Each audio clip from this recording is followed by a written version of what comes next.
사이다 무비튼. 나에게는 언니가 한 명 있다. 언니는 어려서부터 예쁘다는 말을 많이 들었다. 한편 나는 어려서부터 못생겼단 말을 많이 들었고 자연스럽게 외모 콤플렉스를 갖게 됐다. 엄마는 예쁘게 생긴 언니한테만 정이 갔는지 언니를 편애했고 나한테는 못생겨서 같이 밖에 나가기도 싫다며 말끝마다 면박을 줬다. 하지만 아빠는 이런 나를 항상 예뻐해 주셨다. 엄마가 언니만 편애하는 걸 두고 같은 자식인데 차별하는 게 말이 되냐며 엄마한테 늘 따끔하게 지적했다. 그러다 아빠가 돌아가셨고 그러자 언니와 엄마가 나를 막대하는 정도가 더 심해졌다. 그래서 나는 두 사람과 최대한 거리를 멀리하고 내 일은 스스로 해결하면서 지내왔는데 언니가 곧 결혼한다는 걸 알게 됐다. 집에서 독립해서 따로 떨어진 곳에 살다 보니 언니가 결혼하는 것도 전혀 모르고 있었는데 내가 그 사실을 알게 된 건 한 친구로부터 너희 언니 곧 결혼한다면서? 라고 누가 물어봤기 때문이었다. 헉! 하고 놀라서 감탄사가 튀어나왔지만 일단 친구 앞에서는 대충 넘어갔다. 아무리 평소에 사이가 안 좋다고 해도 어쨌든 가족이 분명한데 결혼식은 참가하는 게 좋을 것 같아서 일단 언니한테 전화를 걸었다. 하지만 언니한테서 전혀 예상치 못했던 반응이 돌아왔다. 허! 너처럼 못생긴 애를 내 결혼식에 쪽팔려서 어떻게 부르니? 내가 일부러 말도 안 하고 청첩장도 안 보냈는데 어떻게 알고 연락질이야? 뭐? 그건... 언니의 말은 가히 충격이었고 상처받았다. 언니는 다시 한번 대못을 박는 말을 했다. 다시 한번 말하는데 너 절대 올 생각하지 마. 아예 넌 죽고 없다고 했으니까 명심해. 뭐? 죽었다고 했다고? 그런 말은 장난으로도 해서는 안 되는 말 아닌가? 하지만 언니는 놀랄 거 없어.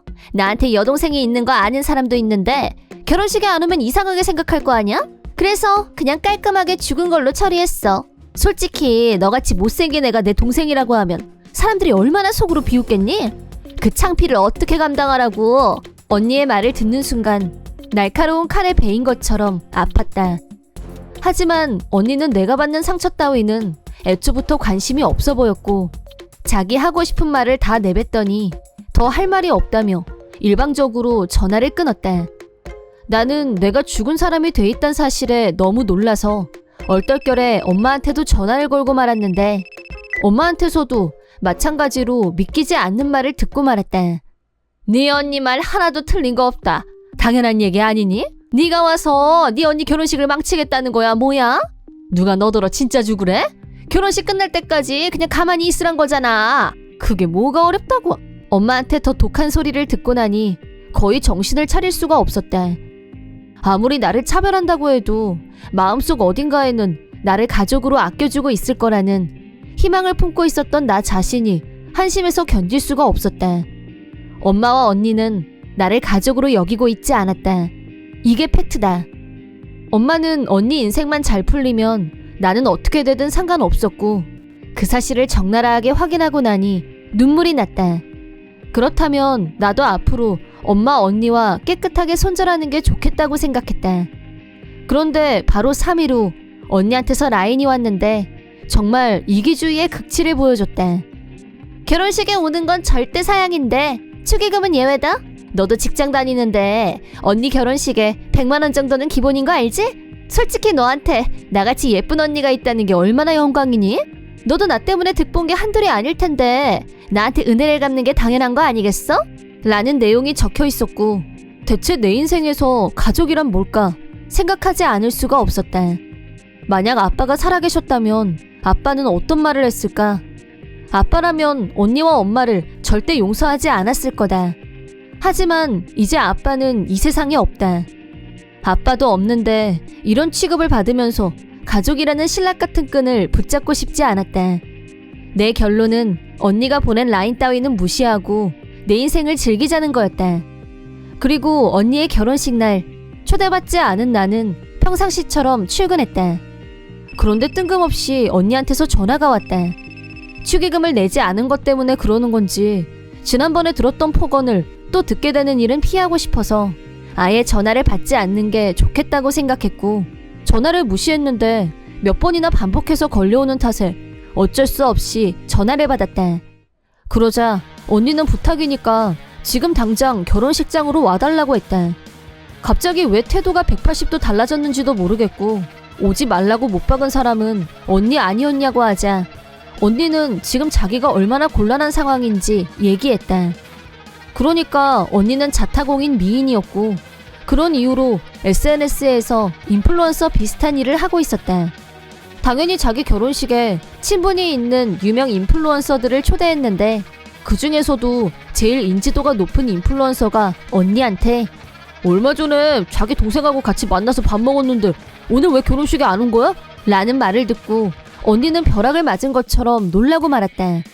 그게 누군지 언니한테 이름을 물어봤더니 반년 전쯤에 친구 소개로 알게 된 지인이 분명했다. 하지만 이런 우연이 있을 수 있다는 사실이 더욱 놀라웠다. 그 얘기를 옆에서 듣고 있던 다른 인플루언서들도 원을 그리며 몰려들었고 이상하네? 아까 여동생이 죽었다고 하지 않았어? 좀 전에 그렇게 들은 것 같은데 아니야? 혹시 여동생이 둘이야? 라고 지적하는 사람들까지 있어서 장내가 소란스러워졌다는 거였다.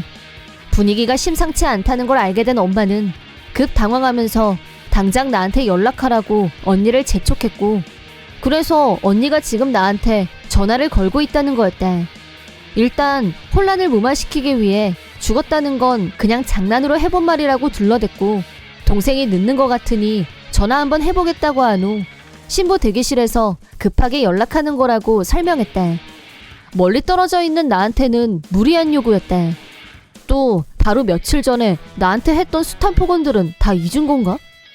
자기들이 곤란하니까 다시 오라니 이기적이고 내 위에서 군림하는 것 같은 기분이 들었다.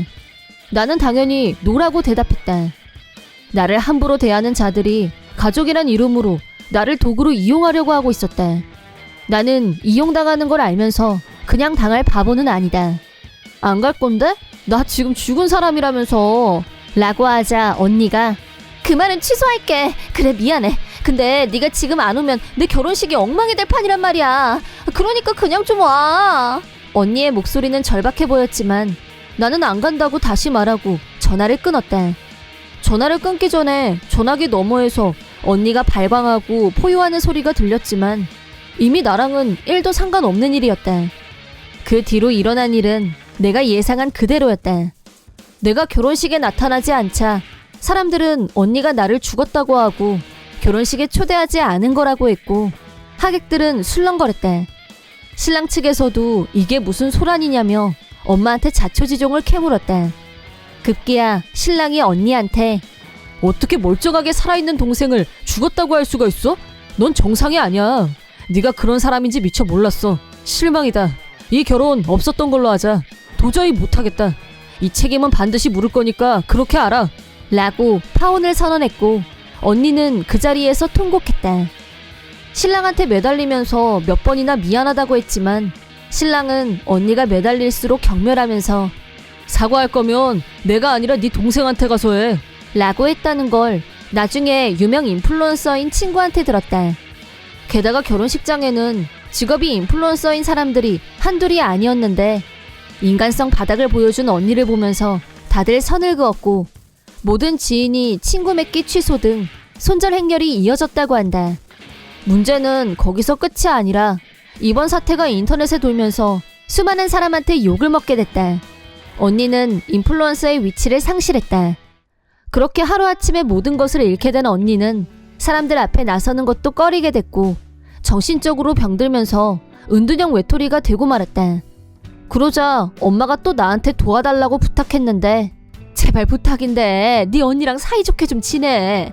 너하고 언니가 사이좋게 지내는 걸 사람들한테 알리면 그동안 언니를 오해했었다는 걸 사람들이 알게 될 거 아니니? 라고 말했지만 오해라니 그게 사실이잖아. 라고 맞대꾸했다. 분명히 말해두겠는데 난 앞으로 두 사람하고 절연할 생각이야. 당연히 사이좋게 지낼 일도 없을 거고 라고 선언하자 엄마가 가족을 버릴 생각이냐면서 나한테 화를 냈다.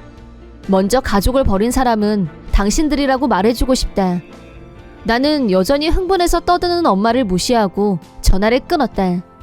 그 뒤 소문으로 들은 바에 의하면 신랑 측에서 언니한테 청구한 위자료는 어마어마한 금액이었다고 한다. 언니는 자기가 명색이 인플루언서니까 결혼식은 최대한 화려하게 해야 된다는 생각이었고 고급 드레스도 몇 벌이나 빌리는 등 엄청나게 돈을 쏟아부은 모양이었다. 그런데 돈만 쓰고 결혼식은 폭망, 위자료 폭탄을 맞고 말았다는 슬픈 사연. 엄마도 그동안 언니만 감싸고 돌았던 대가로 앞으로 평생 언니의 위자료를 갚기 위해 살아가게 되겠지만 두 사람과 손절한 이상 이제 더 이상 나와는 상관없는 일이다. 나중에 들은 말에 의하면 아빠가 남겨주신 집까지 팔아서 위자료로 충당했지만 그래도 다 갚지 못했고 아직도 남은 빚이 상당하다고 한다. 나쁜 짓을 하면 벌을 받는다는 이 소박한 진리. 이번 영상은 어떠셨나요? 재밌게 보셨다면 구독, 좋아요에 댓글까지 달아주시면 감사하겠습니다. 그럼 다음 영상에서 만나요.